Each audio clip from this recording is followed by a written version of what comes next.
একদম দম চিকেন বিরিয়ানি। তো আমরা এটার জন্য হচ্ছে পেঁয়াজ বেরেস্তা করতে হবে। পেঁয়াজটা বেরেস্তা করে নিচ্ছি, পরে মাংসটা আমরা মাখাবো।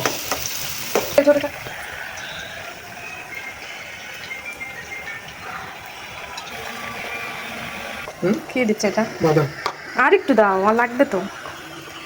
তো দিয়ে দিব তো কি টক দই। দই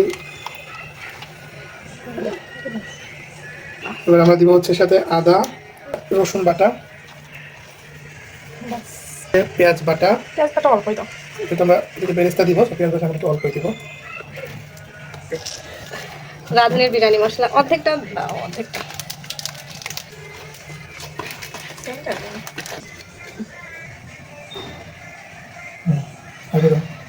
বেশি ঝাল হলে বাচ্চারা খেতে পারবে না।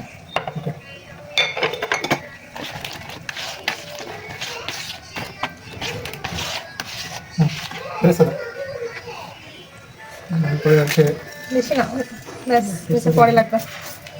মশলাটারই একটা আলাদা ঘ্রাণ বেরিয়েছে। মশলাটা দিয়ে দিব।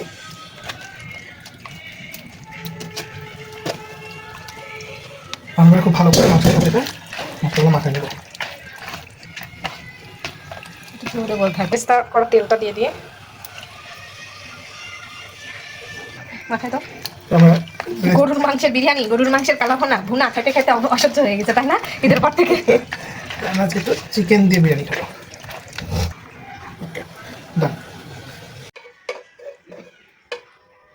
আমরা দিয়ে দিব আস্তে করে করে।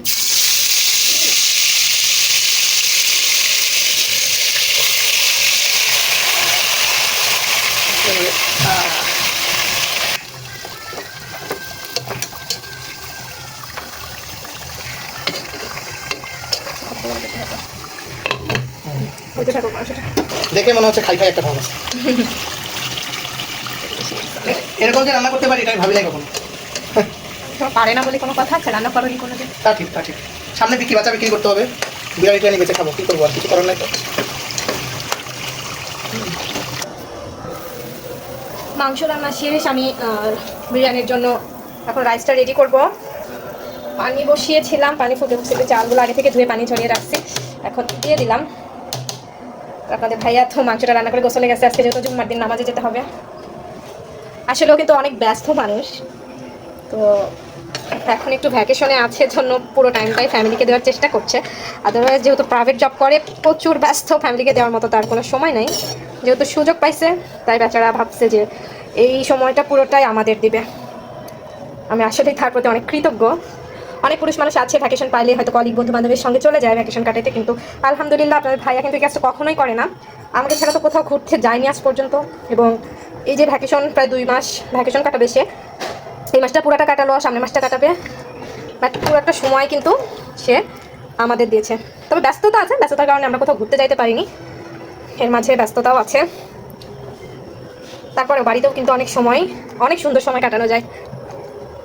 তা কাজটা হোক। এক লেয়ার রাইস দেওয়া হয়েছে, এবার চিকেন। আমাদের new chef mister Mizanur Rahman presented special chicken dum biryani.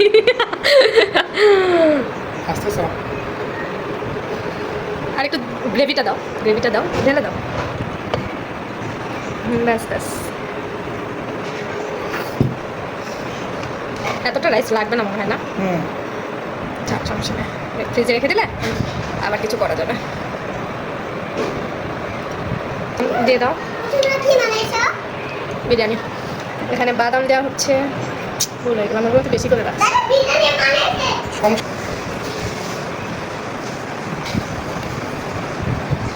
দিয়ে দাও সব কিছু, বেরেস্তা দিয়ে দাও, বেরেস্তা।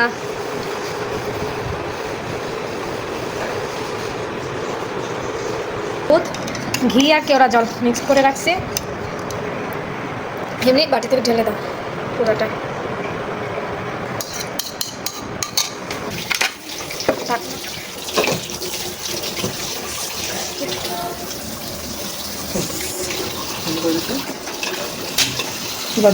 যেহেতু সবকিছুই রান্না করা, আমাদের ময়দা দিয়ে কিন্তু সিল করার কোনো প্রয়োজন নেই। চুলার জলটা একটু না, প্রথমে একটু বাড়াই দাও, প্রথমে বাড়াই দাও, প্রথমে বাড়ানো থাক, 5 মিনিট বাড়ানো থাক, করে দিও। হ্যাঁ, তাহলে আমাদের চলে গেলাম।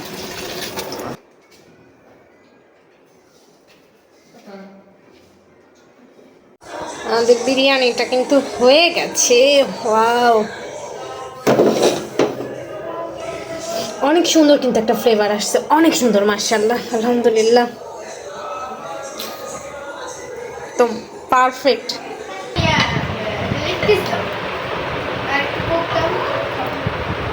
একটাই প্লেট, একটাই নাও।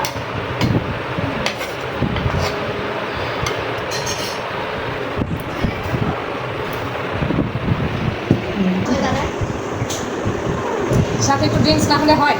এত মজার বিরিয়ানি, আমার তো ড্রিঙ্কস ছাড়া চলবেই না। প্রথমে আমি টেস্ট করার আগে আমার মিসেসকে একটু টেস্ট করাবো। এই যে নাও। কেমন? অসাধারণ। Thank you. এবার আমি একটু টেস্ট করে দেখবো আসলে কেমন হয়েছে। তাতে বলতে কখনো রান্না করিনি, প্রথম রান্না করলাম। ঘিয়ের ফ্লেভারটা খুব ভালো আসছে। মানে ঝাল লবণ সবকিছু একদম পারফেক্ট। আমি আজকে কিন্তু মানে টেস্ট করিনি রান্নার সময় কোনো কিছু, লবণ ঝাল ঠিক আছে কিনা কিছু টেস্ট করি, কিন্তু একদম সবকিছু পারফেক্ট হয়েছে, তাই না? একদম পারফেক্ট। Thank you.